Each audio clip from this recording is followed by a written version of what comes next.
RBI ने financial year 2026 के Q4 का जो डेटा है वो रिलीज किया और यहाँ पर एक बहुत ही सरप्राइजिंग न्यूज आती है निकल के कि इंडिया का जो करंट अकाउंट बैलेंस है वो सरप्लस में चला गया लगभग 7.1 बिलियन डॉलर, जो कि हमारी जीडीपी का 0.7% के आसपास है।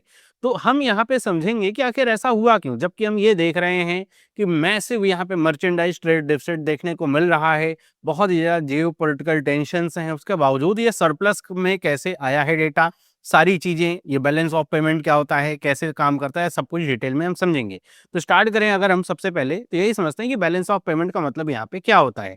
तो बैलेंस ऑफ पेमेंट को ऐसे समझिए कि एक तरह का कोई रिकॉर्ड है, मेंटेन किया जा रहा है किसी भी देश जैसे अपने देश के द्वारा, जो कि ये देखता है कि हमारे यहाँ का जो जितना इकोनॉमिक ट्रांजैक्शन है, मतलब हमारे देश के लोगों ने कितना पैसा बाहर से यहाँ पे कमाया, हमारे यहाँ से कितना पैसा बाहर गया, वो सारी चीज़ों का एक पूरा रिकॉर्ड होता है बैलेंस ऑफ पेमेंट में।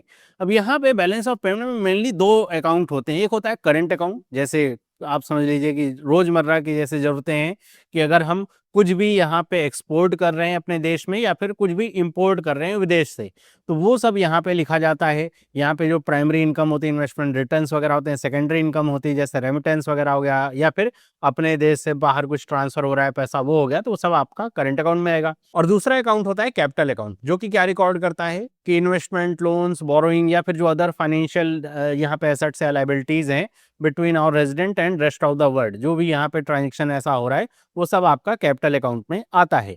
तो अगर हम बात करें करंट अकाउंट डेफिसिट की, ये टर्म आप बहुत सुनते हो करंट अकाउंट डेफिसिट का, तो इसका मतलब ये होता है कि हमारे देश में जितनी चीजें इंपोर्ट करी जा रही हैं, चाहे वो गुड्स हो या फिर सर्विसेज हो, उसके एवज में अगर हमारा जो एक्सपोर्ट है, मतलब हम अपने देश से कितनी चीजें बाहर भेज रहे हैं बेचने के लिए, चाहे वो गुड्स हो, मर्चेंडाइज हो या फिर सर्विसेज हो, वो सब मिला करके, तो अगर इंपोर्ट ज्यादा कर रहे हैं हम, ऐसे समझिए कि अगर लेव एंड टर्म में बात करें कि 100 रुपए, हम 100 रुपए का सामान अपने देश में मंगा रहे हैं, लेकिन अपने देश से बाहर केवल 80 रुपए का सामान ही बेच पा रहे हैं, तो भाई हम अपनी जेब से ज्यादा पैसा पे कर रहे हैं, है ना, तो वो क्या कहलाएगा, डेफिसिट कहलाएगा, है ना।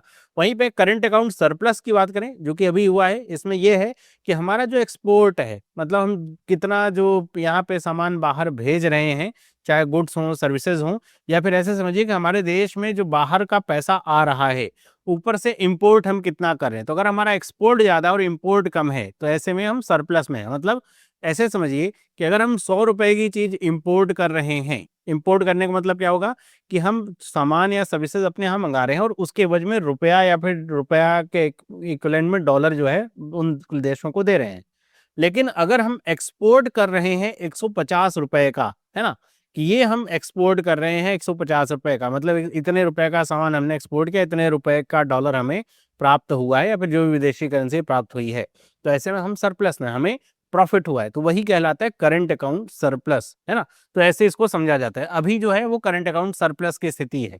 तो यहाँ पर जो बात बताई जा रही है वो ये है कि ये जो 7.1 बिलियन डॉलर का सरप्लस है, वो जो पिछला Q3 का डेटा था उसमें लगभग 13.2 बिलियन डॉलर का हमें डेफिसिट हुआ था। मतलब पिछला ही क्वार्टर जो था उसमें डेफिसिट था, लेकिन इस बार सरप्लस में चला गया है। तो ये देखने की का यहाँ पे प्रयास है कि आखिर ऐसा हुआ कैसे कि हम 13.2 बिलियन डॉलर के डेफिसिट से इस बार उसको कवर नहीं किया, बल्कि 7.1 बिलियन डॉलर का सरप्लस हमने कमाया है। तो इसके पीछे ना तीन चीजें हैं, तीन पिलर्स के क्या हैं कि हमने पैसा कमाया कहाँ से। तो वो सबसे बड़ा जो फैक्टर आता है वो आता है रोबस्ट सर्विसेज एक्सपोर्ट्स का। भारत सर्विसेज के एक्सपोर्ट्स के मामले में पहले से बहुत ज्यादा मजबूत है, और यही इस बार आप कह सकते हैं भारत की शील्ड भी बन के आया है। लगभग 60.4 बिलियन डॉलर की जो सर्विसेज हैं वो हमने एक्सपोर्ट करी हैं। आईटी सेक्टर हो गया, सॉफ्टवेयर एक्सपोर्ट हो गया, या फिर जो ग्लोबल जो कैपेबिलिटी सेंटर्स हैं उनके माध्यम से जो हमने एक्सपोर्ट किए हैं सर्विसेज अपनी विदेशों में, तो वो वहाँ पे सबसे बड़ा रोल प्ले करता है। और फिर दूसरा आता है रिकॉर्ड रेमिटेंस। रेमिटेंस का मतलब क्या हुआ कि मान लीजिए भारत का कोई नागरिक अमेरिका में जाकर के पैसा कमा रहे, तो वहाँ पे जो खर्च करेगा कुछ बचा पैसा अपने भारत में भी भेजेगा, अपने घर पे भेजेगा, तो वही कहलाता है रेमिटेंस। तो अब ये देखा गया है कि इस बार जो रेमिटेंस हुआ है नॉन रेजिडेंट इंडियंस के द्वारा, वो लगभग 43.5 बिलियन को यहाँ पे जंप कर गया है, जो कि बताता है कि हमारे यहाँ रेमिटेंस को लेकर के कितना ज्यादा पैसा हम यहाँ पे कमाते हैं, मतलब भारत में आता है। फिर यहाँ पे एक है कि जो इम्पोर्ट का यहाँ पे प्रेशर हमारा ये बढ़ा है। अब यहाँ पे, यहाँ से तो हम पैसा कमा रहे हैं, लेकिन जो हमारा सबसे बड़ा घाटा हो रहा है या कह सकते हैं डेफिसिट हो रहा है, वो कहाँ से हो रहा है, ये जो मर्चेंडाइज का एक्सपोर्ट है, यहाँ पे 83.4 बिलियन डॉलर का यहाँ पे डेफिसिट इस बार बढ़ गया है। मतलब ऐसा नहीं कि भारत का ये मर्चेंडाइज एक्सपोर्ट बहुत ही हाई रहा करता था या फिर डेफिसिट नहीं हुआ करता था, डेफिसिट होता ही था। उसके पीछे रीज़न भी है। क्यों रीज़न है? क्योंकि हम ज़्यादा से ज़्यादा चीज़ें, ख़ास तौर पे जैसे आप देखिए ऑयल हो गया, है ना? वो 85% हमको जो है अब मँगाना पड़ता है विदेशों से ही, क्योंकि हमारी डिपेंडेंस हमारे यहाँ होता नहीं उतना। उसके अलावा जो इलेक्ट्रॉनिक सामान हो गए, तो वो भी हम जो है इम्पोर्ट ही करते हैं। तो ऐसे बहुत सारी एक पूरी लिस्ट मैं आपको आखिरी में एक स्लाइड दिखा दूँगा, जिसमें आपको हम क्या एक्सपोर्ट करते हैं मेजरली और क्या इम्पोर्ट करते हैं, उसकी लिस्ट आपको मिल जाएगी। तो उसमें हम देख रहे हैं कि यहाँ पे इसमें अगर हम थोड़ा और इम्प्रूव कर सकें, मतलब हम ज़्यादा से ज़्यादा चीज़ें यहाँ पे एक्सपोर्ट करने लगें, तो हमारा ये जो करंट अकाउंट है और अच्छा सरप्लस में रहे। अगर हम बात करें, ये तो केवल एक क्वार्टर की बात हो गई, लेकिन आपसे एग्ज़ाम में क्वार्टर का ही चीज़ें नहीं पूछी जाती हैं, पूरा सिनेरियो पूछा जा सकता है। लेकिन इस तरह की चीज़ें पूछी जाती हैं कि हम सरप्लस में आए, तो उसके पीछे के रीज़न्स पूछे जा सकते हैं। तो अगर हम बात करें यहाँ पे कैपिटल अकाउंट की, वो तो करंट अकाउंट था, कैपिटल अकाउंट की बात करें, तो हमारा जो एफडीआई है, उसका जो नेट फ्लो हुआ है वो $4.2 बिलियन का हुआ है। तो ये पिछली बार से लगभग, जो अगर आप देखेंगे पिछली बार लगभग $0.4 बिलियन का था।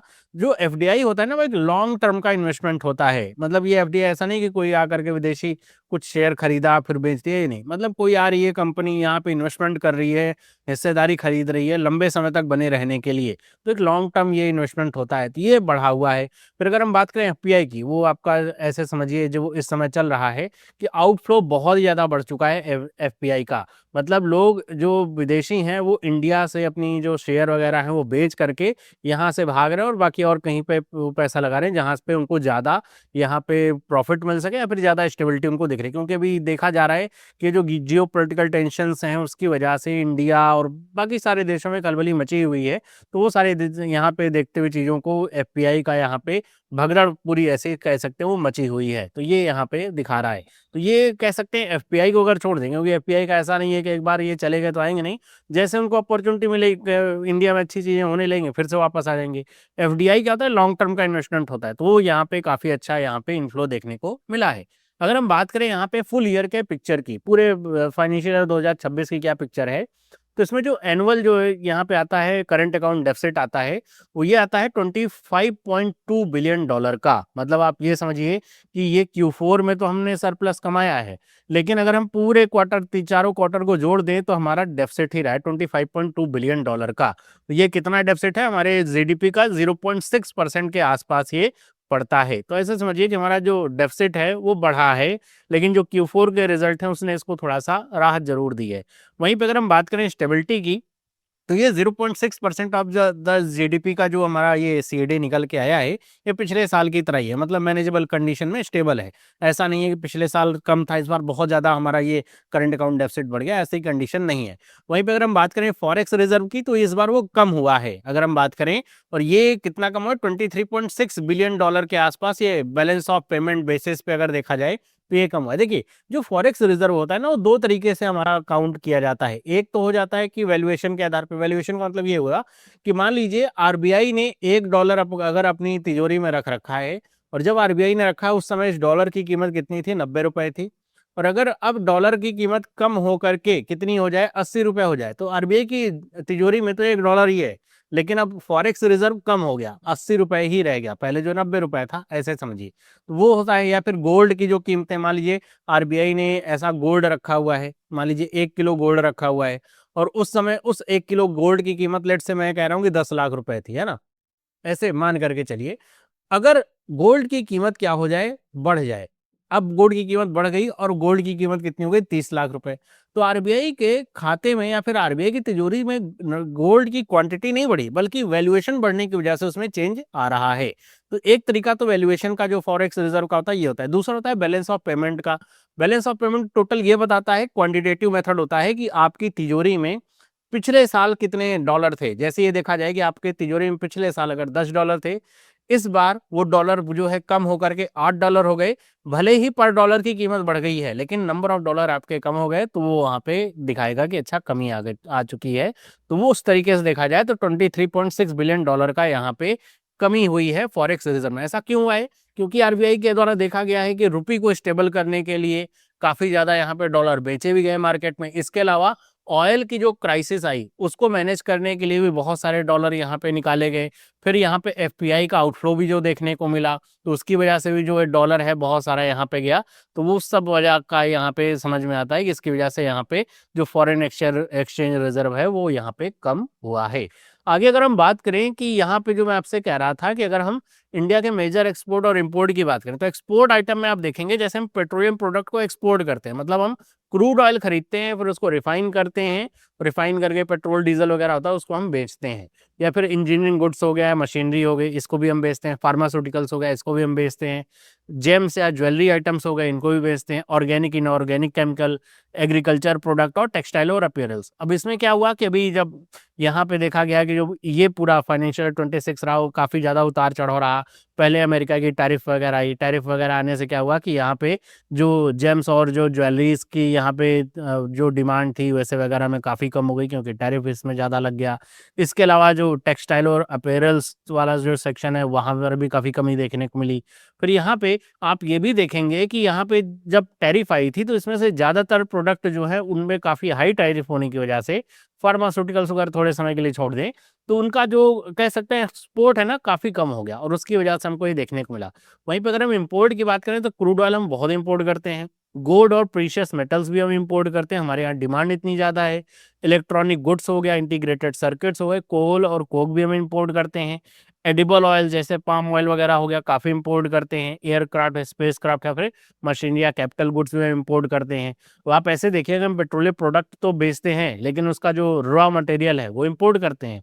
सेम हाल फार्मास्यूटिकल्स है, इसकी जो एपीआईज है जैसे चाइना से हम इंपोर्ट करते हैं, तो वो सारी चीज़ें आती हैं। तो इसकी वजह से आप देखेंगे कि बहुत ही मेजर प्रोडक्ट हम इंपोर्ट करते हैं, उनके बाद हम उनको कन्वर्ट करके आगे बेचते हैं। तो इस वजह से हमारा जो मर्चेंडाइज़ का यहाँ पे डेफ़िसिट है वो ऐसा देखने को मिल रहा है।